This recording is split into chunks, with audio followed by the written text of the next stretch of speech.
What are the major complication of diabetes mellitus.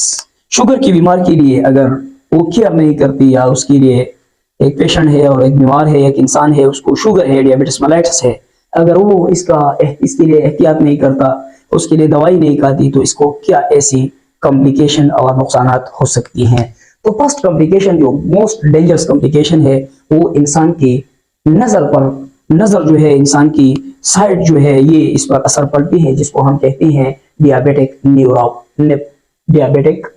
Retinopathy. इसको हम कहते हैं डियाबेटिक रेटिनोपैथी। यानी इंसान की रेटिना जो है, ये जो दिमाग से इसको रेटिना, जो ऑप्थेल्मिक नर्व्स जो आती हैं, ऑप्टिक नर्व जिसको हम कहते हैं ऑप्टिक नर्व्स, ये ऑप्टिक नर्व जो है ये डैमेज होती है, और नतीजे में आंख की तरफ जो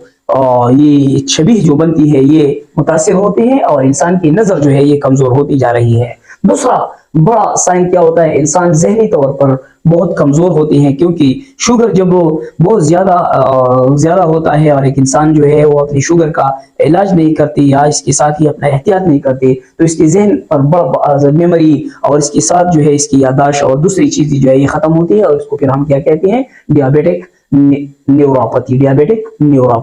डियाबेटिक neuropathy is the name indicate, यानी इंसान की ब्रेन की टिश्यू जो है न्यूरोपैथी, ये डैमेज भी होती है, और इसके साथ ये खराब हो सकती है, और इसके नतीजे में इंसान जहनी तौर पर कमजोर हो जाती है। तीसरा एक बड़ा साइन, जब इंसान के बदन में हाइपरग्लाइसीमिया होता है, हाइपरग्लाइसीमिया यानी इंसान की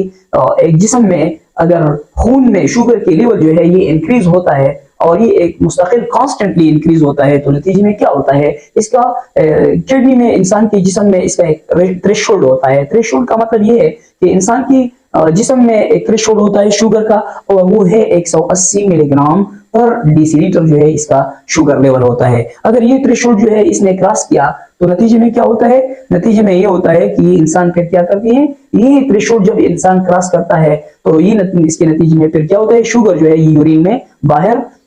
जाना शुरू होती है, यूरिन में खारिज होती है, और किडनी जो है ये इसको वापस इसका एब्जॉर्प्शन कम होती है, और नतीजे में किडनी पर बहुत डेंजरस इफेक्ट पड़ती है, किडनी डैमेज होती है, किडनी गोदी जो है ये खराब होती है, और इसको हम क्या कहते हैं, डियाबेटिक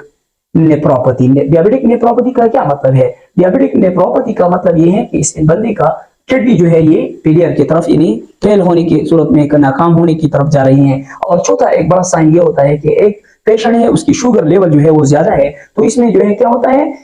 डिले वोन हीलिंग, यानी इस पेशेंट में अगर इसका शुगर लेवल जो है वो ज्यादा है, कॉन्स्टेंटली वो ज्यादा है, वो टेबलेट खाती है या नहीं खाती, और एहतियात नहीं करती, और उसकी शुगर लेवल जो ज्यादा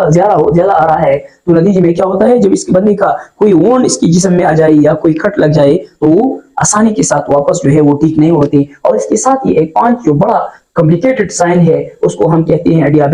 डियाबेटिक कीटोएसिडोसिस। ये एक खतरनाक और बहुत डेंजरस कंडीशन है। इंसान जब इसकी तरफ जाती है, तो इसके बाद जो है सेक्स हुआ, इसको हम कहते हैं डियाबेटिक कोमा।